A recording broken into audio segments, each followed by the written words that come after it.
Я детектив Кристофер Рейвен. Наш город захватила преступность, но милосердие положит этому конец. Судебная система во главе с искусственным интеллектом, имеющим доступ ко всем камерам, телефонам и базам данных. Если вы совершили тяжкое преступление, у вас будет 90 минут, чтобы доказать ИИ свою невиновность. Или вы будете казнены. Мистер Рейвен, я судья Медекс. Вы на суде милосердия. Стойте, погодите. Вам выдвинуты обвинения в убийстве вашей жены. Я любил жену. Я этого не делал. Если вы невиновны, докажите. Времени мало. Ага, большое спасибо.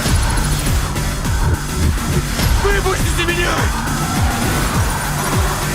Вы вправду думаете, что я убил свою жену? Я думаю, что вы точно что-то скрываете. Казнить нельзя, помиловать. Скоро в кинотеатрах.